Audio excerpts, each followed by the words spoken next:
네, 오늘 설교 제목은 출애굽의 목적은 무엇입니까? 라고 붙여봤습니다.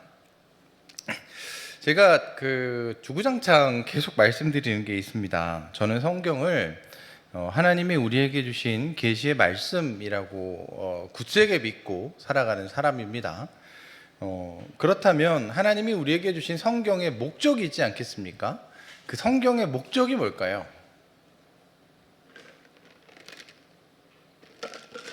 하나님이 우리에게 성경을 주실 때 하나님이 주셨다라는 걸 계시라고 하는데, 하나님이 계시해 주신 이 성경을 우리에게 주실 때는 목적이라는 게 있습니다. 하나님은 우리에게 어떤 목적을 가지고 성경을 주셨을까요? 행복하라고. 좋은 말입니다. 맞아요. 그런데 그 중간에 하나만 더 들어갔으니까, 하나님이 우리에게 주신 목적은 행복하라고. 그런데 그 중간에 어떻게 하면 행복하는 걸까요? 창세기 1장 제목을 제가 말씀드렸을 때 Let me introduce myself에서 나는 죄와 다르다, 하나님이 나는 죄와 다른 신이다 라는 거를 자기 자신을 알게 해주는 거다라고 말씀을 드렸었는데, 성경의 목적은 하나님을 죄인인 인간들에게 알리는 겁니다. 하나님은 이런 분이야. 죄인들이 생각하는 그런 죄인들이 만들어낸 신들과 달라. 죄인들의 가치관과 세계관은 하나님의 그것과 달라. 하나님은 다른 분이야. 그래서 하나님은 다르다를 종교적인 언어로 뭐라고 한다고요? 하나님은 거룩하시다. 이게 다르다는 뜻입니다. 그래서 하나님을 알려주는 게 성경의 목적입니다. 자, 그러면 출애굽의 목적은 무엇입니까?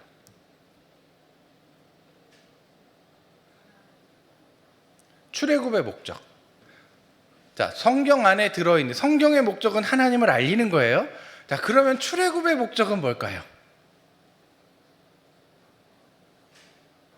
성경 안에 들어있는 출애굽의 목적은 하나님을 알게 하는 겁니다.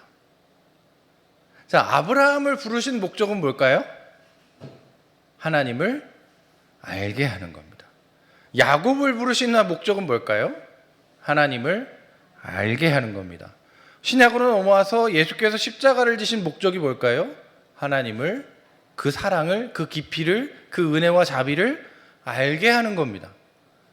하나님을 알게 하는 것이 목적이에요. 제가 이 말씀을 드리는 이유가 뭐냐면, 출애굽의 목적을 약속의 땅에 들어가는 거라고 설정을 해놨을 때 문제가 발생합니다. 왜냐하면 약속의 땅에 들어가는 게 목적이라면 애초에 이집트에서 요새 젊은 애들이 쓰는 말로 이렇게 순간 이동할 수 있는 문 같은 거 하나 만들어 가지고, 순간 이동할 수 있는 문 같은 거 만들어서 야 들어가 그러면 이집트에서 그 문에 들어가면 바로 약속의 땅인 가나안 땅으로 짠 하고 나오게 할 수 하나님이 있다 없다? 있잖아요. 그죠? 그리고 그렇게 번거롭게 그냥 마블에서 나왔던 그런 타노스가 이렇게 하면 소원 이루어지는 것처럼, 하나님이 이렇게 짠 하면, 모세가 이렇게 짠 하면 그냥 갑자기 약속의 땅에 살던 이스라엘 사람들이 갑자기 가나안 땅으로 가면 되잖아요. 그럴 수 있잖아요. 그게 목적이라면. 그런데 하나님이 출애굽기로부터 모세를 부르시고 말도 안 듣는 모세 설득해서 파라오 앞에 보내셨다가, 말도 안 듣는 파라오 때문에 10가지 이적을 행하게 만드시고, 말도 안 듣는 이스라엘 백성들 홍해 건너게 하셨다가, 말도 안 듣는 이스라엘 백성들 만나 먹이시고 물 먹이시고, 말도 안 듣는 이스라엘 백성들과 모세에게 율법을 주시고, 그리고 수없이 말도 안 듣는 계속 반복되는 이 번거로운 일련의 모든 과정을 다 하는 것은 그 목적이 약속의 땅에 들어가는 데 있지 않기 때문입니다. 그리고 만약에 약속의 땅에 들어가는 게 목적이다 그러면 약속의 땅에 못 들어간 사람들은 어떻게 된 겁니까? 실패한 거죠. 그죠? 약속의 땅에 들어가는 게 하나님의 목적이라 그러면, 약속의 땅에 못 들어간 광야에서 죽었던 수없이 많은 1세대와 광야에서 죽었던 미리암과 아론과 앞으로 죽을 모세까지 약속의 땅에 못 들어갔잖아요. 그럼 그 사람들은 다 뭐 한 거다? 만약에 목적이 약속의 땅에 들어가는 거라면 실패한 겁니다. 그런데 과연 그렇냔 말입니다. 과연 그러냐? 어떤 분들은 이렇게도 말합니다. 1세대는 하나님께 불순종해서 광야 약속의 땅에 못 들어갔고, 두 번째 세대는 하나님께 순종해서 약속의 땅에 들어갔답니다. 제가 그거 지난주에 말씀드렸잖아요. 말도 안 되는 얘기라고. 왜요? 지난주에 읽었던 본문에서 반란 일으켰던 거 몇 세대라고요? 2세대입니다. 다음 주에 읽을 본문에서 반란 일으킬 거 몇 세대일까요? 2세대죠. 그러면 1세대가 반란을 일으켜서 못 들어가서 40년 동안 헤맸으면, 제가 그러면서 이렇게 그 유격훈련 때 팔 벌려 높이뛰기 말씀드리면서 다시 시작 그래야 된단 말입니다. 그런데 그렇게 안 하시고 두 번째 세대 들어갔습니다.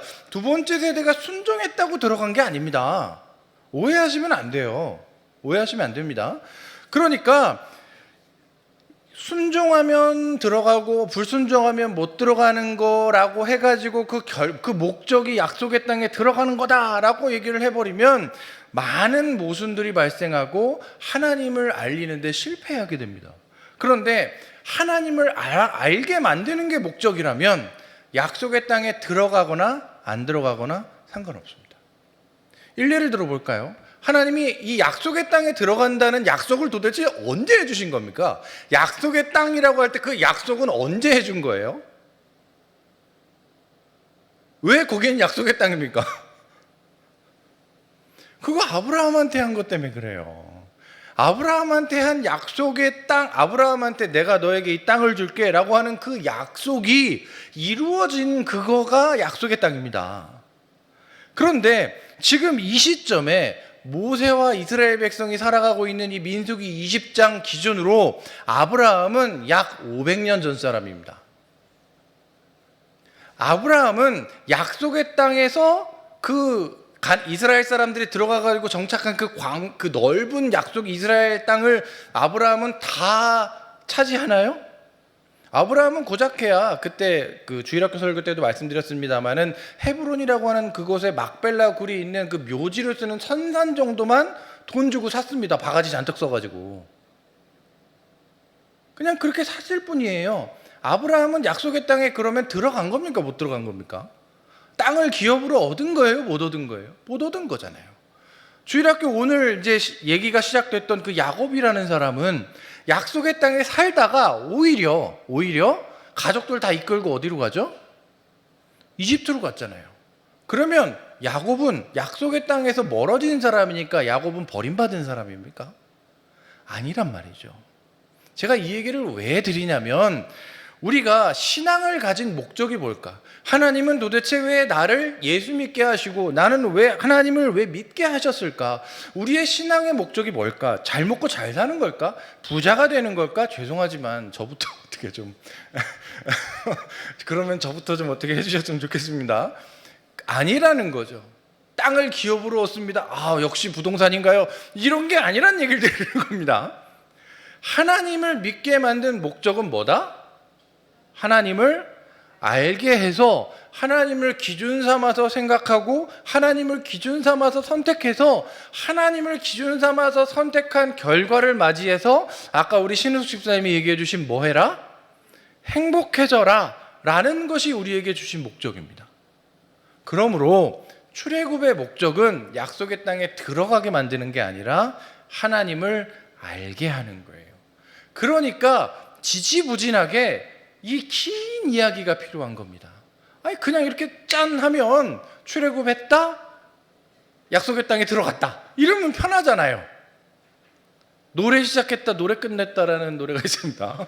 옛날에 노래 시작했다 노래 끝났다 뭐 이런 게 있었는데, 그런 것처럼 출애굽했다 그리고 들어갔다 이러면 되는데, 뭐 말도 안 듣는 것들 설득하고 무슨 일이 있으면 뭐 하고 뭐 물하고 지팡이 들고 뭐 쳤다고 뭐라 그러고 뭐 만나가 뭐 맛이 없네, 뭐 이집트에 있을 때는 뭐 부추도 먹고 참외도 먹었는데 이건 뭐냐, 뭐 고기 먹고 싶다부터 시작해가지고 별하별 일들이 다 벌어지는 수십 년의 출애굽을 하나님이 왜 하시냔 말입니다. 왜 하냐면 하나님을 알게 만들려고. 그러니까 약속의 땅에 못 들어간 첫째 세대는 버림받은 세대다, 하나님의 함께하심을 입은 세대다. 하나님의 함께하심을 입은 세대입니다. 첫째 세대는 실패자들이 아닙니다. 두 번째 세대라고 성공자들이 아니에요. 오해하시면 안 됩니다. 증거가 뭐예요? 두 번째 세대 들어가가지고 약속의 땅에 자리 잡았어요. 그러면 오래도록 잘 먹고 잘 살고 행복하게 살아야죠. 아니요. 그 들어가자마자 바로 다음 여호수아기가 정복하는 얘기고, 여호수아기 끝나고 다음 성경이 사사기입니다. 사사기에 나오는 내용이 뭐죠? 각자 그들 하고 싶은 대로 했다. 인간의 욕망이 폭발하는 얘기가 사사기에 등장합니다. 그게 뭐예요? 약속의 땅에 들어가서 뭐 하자는 겁니까? 그러니까 하나님을 아는 게, 하나님을 알게 하는 게 이 성경의 목적이면서 동시에 출애굽의 목적이다라는 걸 전제로 하고 보셔야 이 모든 과정이 하나님을 이스라엘 사람들에게 알게 만들려고 하시는 일이고, 그리고 첫째 세대도 광야에서 하나님을 알게 하셨고, 두 번째 세대도 이제 올라가서 약속의 땅에 들어가야 되는데 하나님을 알게 하는 과정이구나 라는 것들을 이해하시고 이 20장과 21장 이후를 보셔야만 한다는 얘기를 미리 드리고 이제 본문에 대한 이야기를 시작을 하도록 하겠습니다. 시작하기에 앞서 혹시 우리나라에 1594년에 무슨 일이 있었는지 아십니까? 1594년에 우리나라에 무슨 일이 있었을까요? 네? 네, 1500. 그렇죠. 네. 역시 대단하십니다. 예. 1594년 임진왜란이 있었던 데입니다. 네. 그때 일본이 막 수없이 많은 짜잘한 그 집단으로 나눠져 가지고 막 자기들끼리 싸우던 거를 전국시대라고 하는데, 그 전국시대가 통일이 되면서 잘 아시는 도요토미 히데요시라는 사람이 등장합니다. 갑분 세계사죠.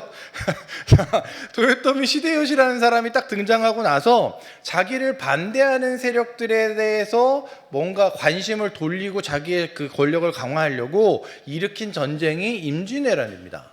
그런데 임진왜란의 명분이 뭐냐면 조선한테 얘기하는 겁니다. 조선한테 딱 보내요. 뭐라고 하냐면 정명가도, 명나라를 정벌하러 가오니 길 좀 빌려주쇼 라는 얘기입니다. 그랬더니 조선이 어디서 감히 뭐 속된 말로 꺼져 이렇게 한 겁니다. 그랬더니 이제 쳐들어온 게 임진왜란이에요.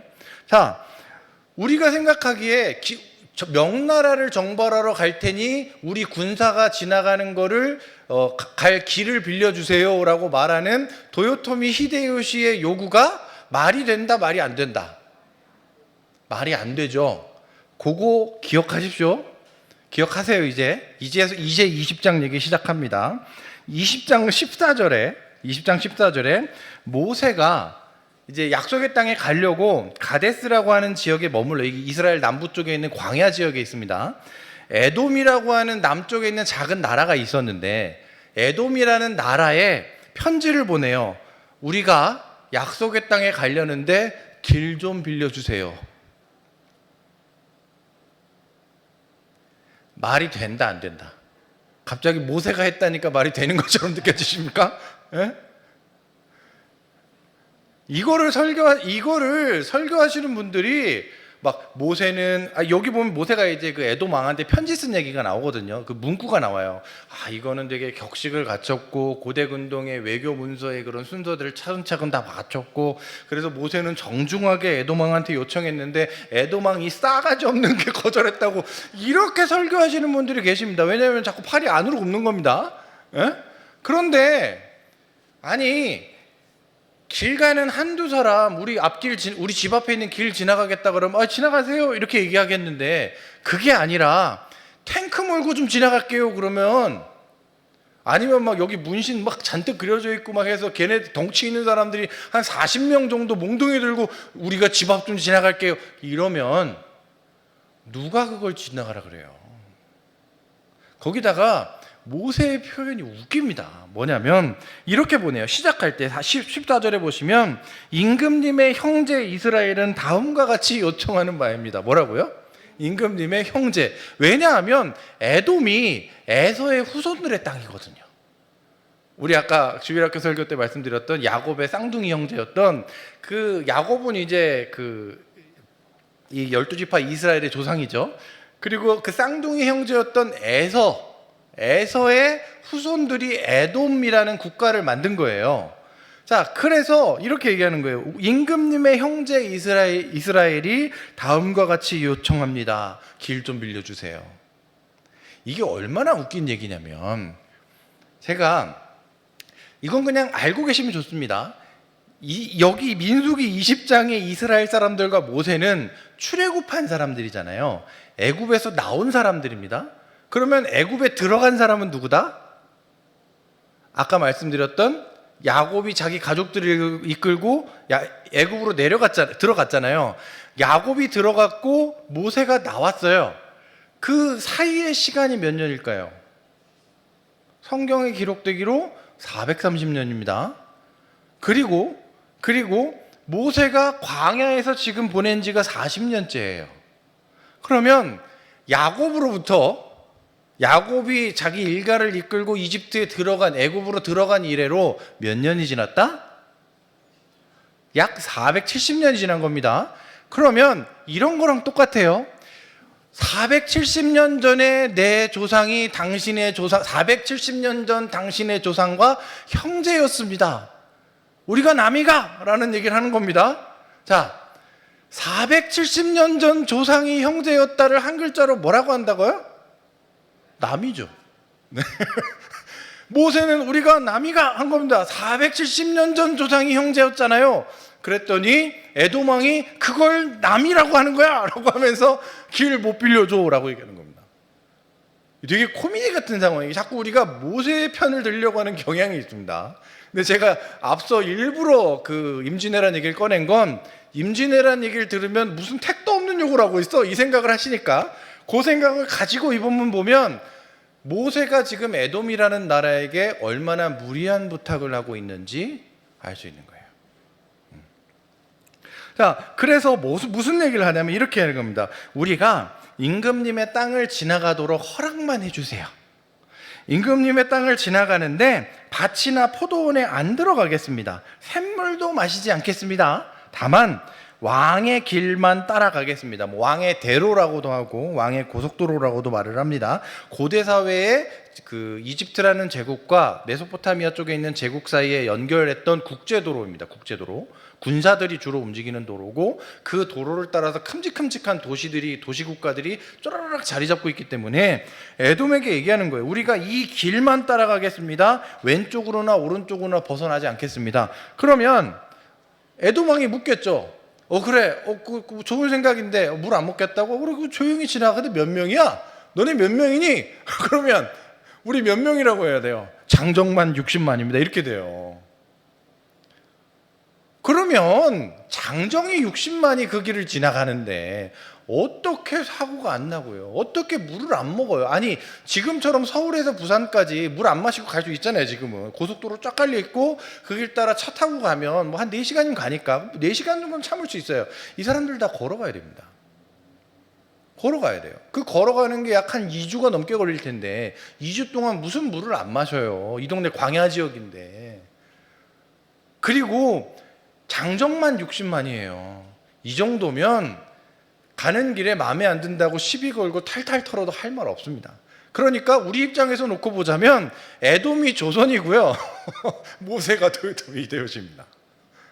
그러니까 에돔 왕이 거절하는 게 충분히 이해가 가시죠.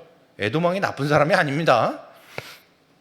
그랬더니 이스라엘 자손이 다시 편지를 보내요. 편지를 보내서 뭐라 그러냐면, 미안합니다. 좀 뻥이 심했죠. 물은 먹을게요. 물은 먹는데 돈 주고 사서 먹을게요. 그랬더니 에돔 왕이 얘기하는 거죠. 지금 그게 문제가 아니잖아. 내가 너네를 어떻게 믿어? 라는 얘기를 하는 겁니다. 실제로 그러고 나서 21절에 보시면 20절에 보시면 군대를 무장시켜서 실제로 군대를 이동시킵니다. 들어오지 마. 한 걸음이라도 들어오면 전쟁이다 라고 하는 장면이 나와요. 모세, 왜 길만 빌려주시면 지나갈게요 라고 말했을까요?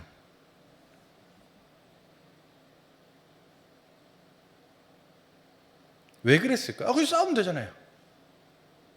싸우면 되잖아요. 예?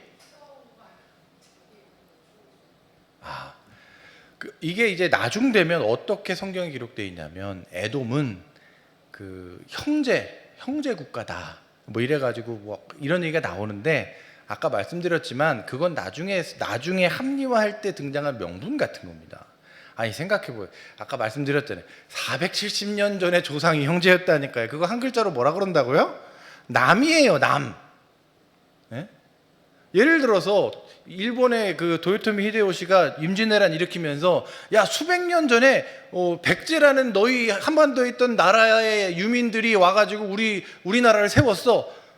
야 우리는 백제의 후손이고 너희와 우리가 남이 아니야. 그러니까 길 빌려줘. 그럼 빌려주실 거예요? 아니잖아요. 그런 상황인 겁니다. 자, 그런 상황에서 모세가 길을 빌려달라고 했던 이유는 딱 하나밖에 없습니다. 지난주에 잠깐 말씀드렸지만 모세가 초조한 겁니다. 모세가 지팡이를 들고 하나님의 말씀대로 안 하고 바위를 막 치면서 이 반역자들아 막 이러면서 역정을 내잖아요. 모세에게 지금 시간이 없어요. 정탐한 하루를 1년 삼아서 40년을 광야에서 보내고 약속의 땅에 들어갈 거라 그랬는데 40년째 해가 시작이 됐습니다. 그리고 자기 누나 미리암이 죽었어요. 그리고 아론도 못 들어가고 모세도 못 들어간다고 했으니까 40년째 되는 해 아론도 죽을 거고 모세도 죽을 겁니다. 실제로 오늘 읽은 본문에서 아론이 죽죠. 바로 다음 절에서 아론이 죽습니다.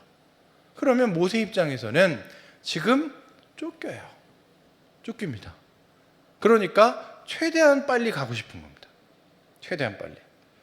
그래서 지금 싸우지 않고 에돔 왕한테 편지를 보냈다가 대차게 까입니다. 대차게 까입니다. 그러고 나서 아론이 죽어요. 자, 아론이 죽습니다. 그랬는데 이 아론이 죽었을 때 모세의 속은 어땠을까요? 자기 3살 연상 형마저 이제 떠난 겁니다. 거기다가 안 그래도 바빠 죽겠는데 아론이 죽었을 때 곡을 며칠을 해요? 30일을 합니다. 이스라엘이. 이게 어떤 분들은 대제사장 아론이 죽었으니까 우대하는 측면에서 뭐 30일이다 이렇게 얘기하지만 모세 입장에서는 형이 죽어서 슬픈 건 맞는데 이제 곧 있으면 나도 가야 되는데 5째 달에 아론이 죽었단 말입니다. 40년째. 그러면 5째 달에 죽었으니까 6째 달 한 달을 아론 지금 얼른 어떻게든 빨리 하고 가야 되는데, 근데 아론을 곡한다고 그 자리에 머물러 있는 거예요. 모세 입장에서는 나도 좀 있으면 가야 되는데 그러고 있는 겁니다. 그리고 21장이 시작이 돼요. 21장. 자, 이게 아마 저희가 글을 읽으실 때는 그 시간 타임라인을 좀 잘 생각하셔야 되는 게 사건은 동시다발적으로 벌어지지만 글을 통해서 전해질 때는 한 사건을 한 번 이렇게 차례차례 쓸 수밖에 없습니다. 그죠? 지금 제가 말하고 있다라는 거를 글로 쓰면 지금 똑같은 시간에 다른 걸 하고 계시는 분들을 글 한 장에 쓸 때는 먼저 쓰고 나중에 쓰는 수밖에 없어요. 순서라는 게 생깁니다. 같은 시간에 벌어져도. 그런 것처럼 아마도 이 에돔 지방의 왕이나 모압 지방의 왕한테 길 좀 비켜주세요라고 편지를 쓰고 가데스에서 이렇게 기다리는 와중에 아론이 죽고, 그 기다리는 와중에 이 이스라엘 사람들이 진을 치고 있는, 그리고 아론을 장사시켰던 이스라엘 남쪽에 있는 광야의 호르산이라고 하는 그 산 일대에 이스라엘 사람들이 막 군집해 있으니까 그 바로 위에 자리 잡고 있었던 그 네겝 지방에 살고 있던 가나안 사람 아랏이라고 하는 왕이 얘기를 듣는 겁니다. 이상한 애들이 막 어마어마하게 많은 숫자가 우리 남쪽에 지금 자리 잡고 있습니다. 그러면 왕으로서 어떻게 해야 되죠? 당연히 확인해야죠. 그래서 싸움을 붙여가지고 이스라엘 사람들 몇 명을 잡아가요. 그래서 그들 가운데 몇 명을 포로로 사로잡습니다. 그때 2절에 뭐라고 되어 있냐면 이스라엘이 주님께 다음과 같은 말로 서약하였다. 주님께서 이 백성을 우리 손에 붙이시면 우리는 그들의 성읍들을 전멸시키겠습니다. 그래서 3절에 주님께서 그들의 간구를 들으셨고 이스라엘 사람들을 그들의 손에 붙이시니 그래서 이스라엘이 그들과 그들의 성읍을 전멸시켰다. 그리하여 사람들은 그곳 이름을 호르마라고 부르게 되었다. 까지가 오늘의 이야기입니다. 그런데 우리가 이 본문을 읽을 때 호르마라고 하는 이름을 딱 들으시면 이거 내가 어디서 봤는데? 라는 생각이 드실 수 있어요. 이거 어디서 나왔더라? 하나만 찾아보겠습니다. 민수기 14장입니다. 민수기 14장은 그 정탐꾼 사건 벌어졌던 그 본문입니다. 민수기 14장 44절과 45절입니다. 민수기 14장 44절과 45절 눈으로 읽어주시고 제가 읽어드리겠습니다. 정탐꾼 사건이 벌어지고 나서 가자 그랬더니 우리 가면 다 죽어. 그래서 하나님이 그럼 가지 마 그랬더니 그리고 벌어지는 거예요. 하나님이 가지 말라고 하자 44절에 그들은 더 생각하지도 않고 산꼭대기로 올라갔다. 어떻게? 가지 마. 하나님이 가지 마 그럼 이렇게 얘기했더니 그럼 올라가는 거예요. 맹꽁이들입니다. 그러나 주님의 언약궤와 모세는 진 안에서 움직이지 않았다. 하나님이 함께하지 않았다라는 얘기를 하는 거예요. 그때 바로 그 산간 지방에 살던 아말렉 사람과 가나안 사람이 내려와서 그들을 무찌르고 뭐라고 돼 있어요? 호르마까지 그들을 추격하였다. 이 이야기가 민수기 14장의 이야기예요. 이 민수기 14장의 실패는 누구의 실패입니까? 이스라엘 출애굽 1세대의 실패예요.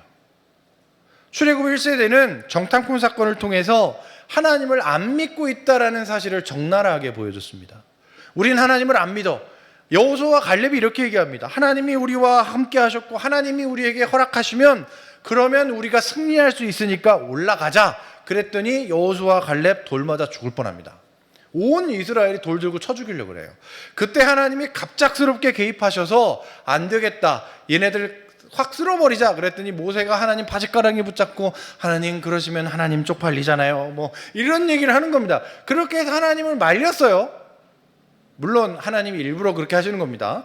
하나님이 그렇게 말리는 듯한 장면이 등장하고 나서 그러면 내가 용서해 줄 테니까 정탐꾼이 40일 동안 정탐했는데 하루를 1년 삼아서 40년 동안 광야에서 머물러야 된다. 그 1세대는 광야에서 다 죽는다. 몇 년 동안? 40년 동안. 그걸 제가 바꿔서 말하면 어떻게 죽는다고 말씀드렸습니까? 자연사한다고 말씀드렸습니다. 40년 동안 죽는 겁니다. 차례대로. 그렇게 되는 이야기가 14장이었어요. 그랬더니 이스라엘 사람이 뭐라고 하냐면 그렇군요. 하나님이 우리에게 분노하셨고 하나님이 진노하셨군요. 우리의 죄가 큽니다. 우리에게 그러면 가지 말라 그러셨으니까 우리가 가지 않고 이 시기를 하나님과 동행하면서 하나님을 알아가면서 행복하게 살아보겠습니다 라고 말한 게 아니라 가라 그럴 때는 안 가요 그러다가 그럼 가지 마 그랬더니 어떻게 한다고요? 갈래요 그럼 이렇게 되는 겁니다. 자꾸 자녀들이 생각난다면 오해십니다. 이스라엘 1세대가 그렇게 해가지고 하나님의 함께하심 없이 자기들끼리 올라갔다가 대차게 깨진 곳이 어디라고요? 호르마입니다. 같은 지역인 것 같아요. 자, 이제 40년이 지났습니다. 드디어 그 40년의 유랑이 끝나고 하나님의 때가 되어서 이제 약속의 땅으로 올라가려고 하는데 의도치 않게 그 에돔 지방과 모압 지방에 편지 쓰고 아마 기다리는 시간 동안에 머물러 있는 동안에 이 네겝 지방에 있었던 이 아랏 왕이 호르마 쪽을 다스렸던 그 왕 같아요. 그 왕이 이 이스라엘 집단을 이렇게 한번 툭 찔러보고 표로를 잡아가니까 이스라엘 사람들의 반응이 다시 보이는 겁니다. 왜요? 첫째 세대는 뭐였어요? 하나님이 가 그랬더니 안 가요. 그러면 내가 너희들과 함께하지 않을 거니까 가지 마. 그랬더니 함께 하거나 말거나 우린 가면 이길 걸 그러고 올라갔던 사람들입니다. 그랬더니 1세대가 광야에서 뭐 했다고요? 38년 동안 버림받은 게 아니라 출애굽의 목적이 뭐라고요? 하나님을 알아가는 얘기를 쭉 거치면서 두 번째 세대가 호르마에 있는 아랏 왕과 시비를 걸렸을 때 그 40년 전에 있었던 얘기가 되풀이되는 듯 되풀이되지 않아요. 이제는 뭔가 다른 자세가 나타납니다. 예전에는 그냥 잔뜩 겁먹고 그 껍질 속에 숨은 거북이 마냥 움츠러들고 하나님이 우리와 함께 하시든 말든 우린 질 거야 라고 얘기했다가 하나님이 그럼 가지마 그랬더니 몰라 그럼 우리 올라갈 거야 이렇게 얘기했던 이스라엘 사람들이 이스라엘 몇 명이 포로로 잡혀가자마자 2절에서 뭐가 나와요? 그들이 주님께 다음과 같은 말로 서약합니다. 주님께서 이 백성을 우리 손에 붙이시면 우리는 그들의 성읍들을 전멸. 이 변화가 느껴지십니까? 민수기 14장에서 민수기 20장과 같은 지역에서 같은 사건이, 비슷한 사건이 벌어지는데 하나님이 함께 하신다라는 것을 이스라엘이 의식하고 있다는 변화. 이게 중요한 변화입니다. 이게 중요한 변화예요. 주중에 제 삶에 좀 이렇게 열받는 일이 좀 있었습니다. 네. 뭐 제가 이렇게 제 삶을 가끔 설교 시간에 말씀을 드리는 이유는 똑같다는 얘기를 드리고 싶어서. 또 제가 지금 카페를 하고 있잖아요. 거기 이제 그 정수기가 그 예전에 인수인계를 받을 때부터 정수기를 이제 월마다 렌트해가지고 하는 걸 했었어가지고 제가 지금 우리 카페를 한 지 5년이 됐는데 5년 동안 그냥 렌트를 쭉 해왔어요. 그러면 이제 한 달에 한 번씩 코디 하시는 분들 오시잖아요. 그래가지고 왔다 가고 해서 그냥 그때마다 인사드리고 뭐 날 더우면 가끔 음료도 드리고 최대한 제가 할 수 있는 선하게 대할 수 있는 걸 하려고 했는데, 근데 이제 갑자기 이제 제가 다른 정수기 렌탈회사로 갈아타는 게 아니고 이제 매월마다 나가는 게 좀 부담이 돼서 아예 그냥 따로 그 온수기하고 해서 정수 필터 제가 교체하고, 마침 이제 범석이가 그쪽 관련 일을 해가지고 좀 도움을 얻어서 그 정수하는 그걸 따로 설치를 해서 더 이상 이제 이거 안 하려고 이제 그만하려고요라고 해서 연락을 드렸어요. 그랬더니 원래 10월 31일이 만기인데, 근데 10월 달 말고 그냥 9월 말에 이게 해지를 해주시고 그 다음에 10월 한 달은 그냥 쓰실 수 있는 걸 제가 가져다 드릴게요 라고 이렇게 얘기를 하시더라고요. 좀 찜찜하잖아요. 굳이 내가 왜 그걸 해야 되나 싶긴 한데, 아마 뭐 이렇게 그 코디네이터와 본사 사이에서 뭐가 있겠죠. 그래서 뭐 손해를 최대한 줄이려고 하는 방향으로 어떻게 하셨겠다 싶어가지고 뭐 알겠습니다, 그러면 그렇게 하시지요 라고 해가지고 이제 기다리고 있었어요. 좀 이제 9월 말 얘기입니다. 그렇게 해가지고 기다리고 있는데 와서 이제 원래 있던 걸 가져가시고 새 걸 설치를 해주시는데, 제가 마침 그때 일이 있어가지고 자리를 비우고 있어서 와서 설치를 하고 가셨다고 연락이 와가지고 이제 다시 카페 가서 설치가 어떻게 됐나를 보니까, 이게 손님 많지 않지만 나름 업소잖아요. 업소용 정수기를 갖다 놓으셔야 되는데 가정용 정수기를 갖다 놓으신 거예요. 그러니까 물이 찔찔찔찔 나오니까 저는 막 바쁠 때는 막 급하게 물 빨리 받아가지고 써야 되는데, 야 이건 뭐 한 세월인 거예요. 그래서 전화해가지고 이거는 가정용이어서 못 쓰고, 더군다나 냉수가 안 됩니다, 설치해 주신 게. 하자고 하셔가지고 제가 동의를 해서 일이 진행이 된 거니까 그래도 좀 괜찮은 걸 갖다 주셔야 됩니다 라고 좋게 말했습니다. 제가 그렇게 막 말하는 사람이 아니라서 좋게 말해서 며칠 있다가 이제 와셔가지고 설치를 해주고 가셨는데, 그것도 썩 시원치 않아요. 그것도 이제 가정용 중에 조금 출력이 높은 애기는 한데 업소에서 쓰기엔 무리긴 하지만, 야, 이 바꿔달라고 했는데 이걸 갖다 놓고 가셨으면 이게 그냥 최선인가 보다, 뭐 동의하기로 했으니까 이 정도는 그냥 넘기자 해가지고 그냥 불편하지만 썼어요. 그리고 이제 이번 주 얘기입니다. 지난주 얘기예요, 지난주. 근데 하다가 이제 범석이랑 얘기해가지고 그걸 설치를 했어요. 근데 이제 기존에 있는 그 정수기가 빠져줘야 이걸 세팅을 하고 제가 장사를 할 거잖아요. 그러니까 좀 빼주세요 라고 코디님한테 연락을 했습니다. 카톡을 보냈어요. 그랬더니 알겠다고 했어요. 근데 연락이 없는 거예요. 그래서 다시 연락을 드렸어요. 이것 때문에 세팅이 안 되고 지금 영업을 하기가 참 힘듭니다. 빼주세요 라고 얘기를 했는데 알겠습니다. 근데 이제 네 라고 카톡에 답이 딱 왔어요. 연락이 없는 거예요. 그래가지고 다시 이제 연락을 했죠. 영업이 정말 힘들다, 빼주셔야 됩니다. 그랬더니 알겠다고 하시길래 그러면 일정을 알려주십시오. 언제 몇 시에 언제 오시겠다는 걸 알려주시면 그럼 제가 그걸 준비를 해야 되니까. 그래서 알겠습니다, 네 하고 오셨더라고요. 죄송합니다, 내일 갈게요 라고 카톡이 왔어요. 이제 며칠 전에 있었던 얘기입니다. 그리고 딱 하고 나서 기다리는데 안 오는 거예요. 제가 이제 보통 2시에서 2시 반 사이면 영업이 끝나니까 제가 분명히 오시는 시간을 알려달라 라고 얘기를 했는데 없어요, 연락이. 2시부터 기다려서 오늘 오시나요? 빠빌이 없어요. 그래서 3시에 넘어가가지고 언제 오시나요? 보냈는데 답이 없어요. 지금 계속 기다리고 있는 겁니다, 지금. 그리고 나서 너무 그렇죠? 이제 이 정도쯤 되면 몸에서 살이 나오겠다 싶어가지고 목사긴 합니다만은 네, 어찌됐든 그런 것 같아서 막 부글부글 끓어오르는데 이제 전화를 했죠. 전화를 했더니 너무 죄송하다고, 가겠다고, 금방 가겠다고, 좀 기다려 달라고. 그래서 정중하게 이거를 하자고 한 건 제가 하자고 한 게 아니지 않습니까? 코디님이 하자고 하셔가지고 제가 동의를 했던 거고, 그러면 이렇게 하시면 안 될 것 같습니다 라고 이제 정중하게 통화를 하고 끊었어요. 안 오는 거예요. 잠깐만 기다리시라고 하더니 안 오는 겁니다. 그래서 5시에 전화를 했어요. 제가 지금 2시부터 해가지고 계속 기다린 겁니다. 5시에 전화를 했어요. 5시에 전화했더니 너무 죄송하다고 5시 10분까지 가겠대요. 5시 10분이 됐어요. 안 오는 거예요. 그래서 제가 그때 막 이제 점점 이제 안에 불불 끓어올리죠. 이제 맨 처음에는 기다리면서 그래, 좀 마음에 안 드는 여차저차한 과정이 있었지만 그래도 마무리를 좀 좋게 하자 해가지고 오면 그래도 커피라도, 아이스 커피라도 하는 잔 내려드리고 그냥 그동안 감사했다라고 얘기하고 끝내야겠다라고 생각을 했는데, 이제 그게 오후 5시까지 생각이었습니다. 근데 전화했더니 5시 10분에 오신다 그래서 기다렸더니 안 오는 거예요. 5시 반이 됐더니 그분이 오신 게 아니라 다른 분이 온 거예요.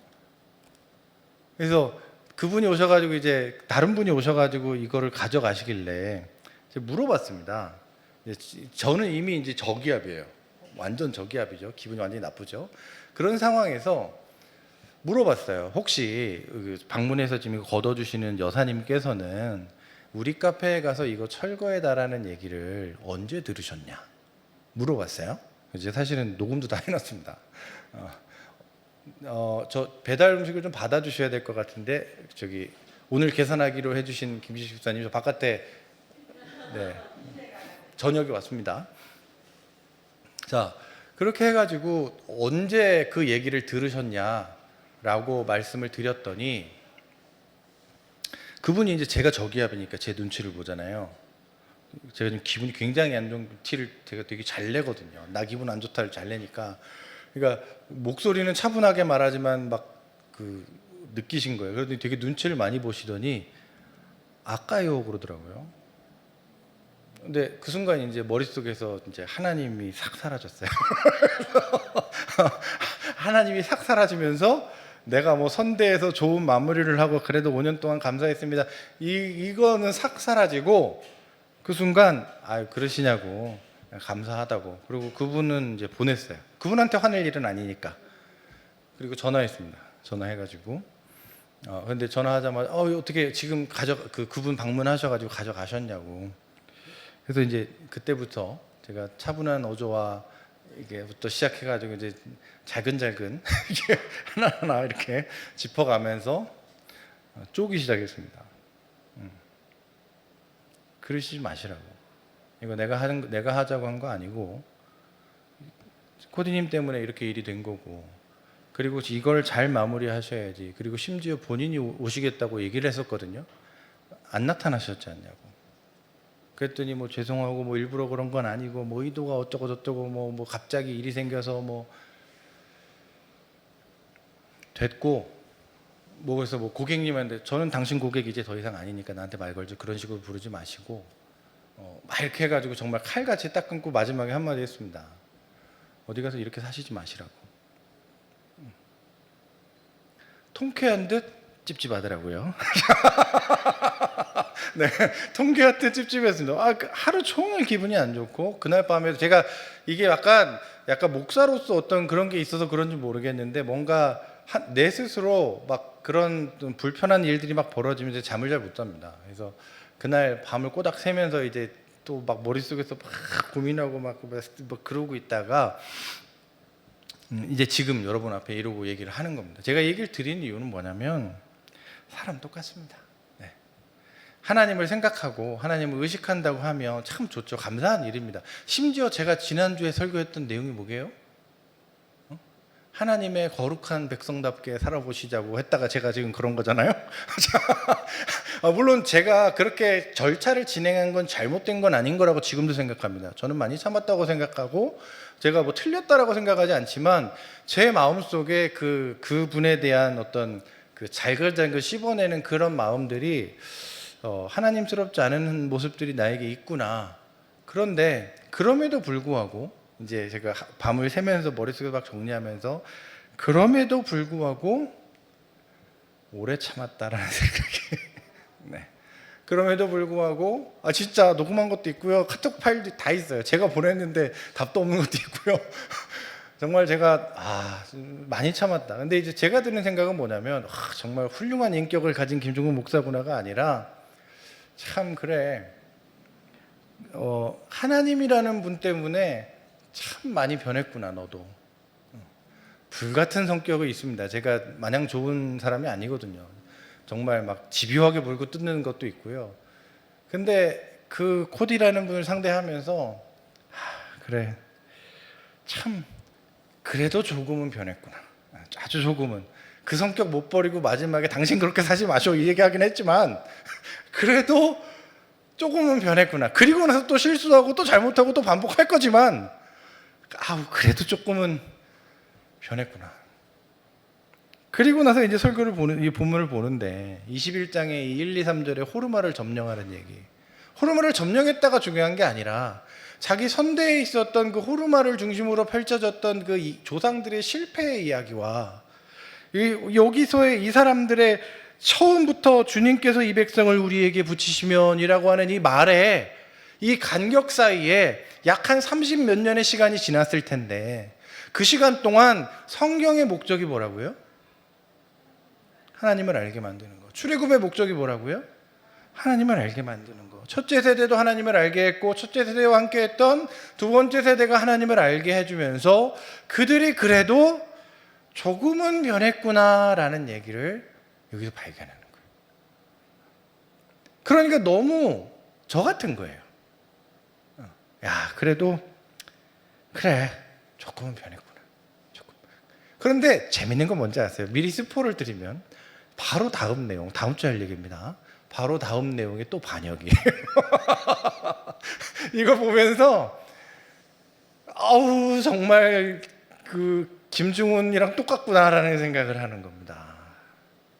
하지만 그럼에도 불구하고 조금씩 한 걸음씩 변해가는 겁니다. 성경은 그걸 말하고 있습니다.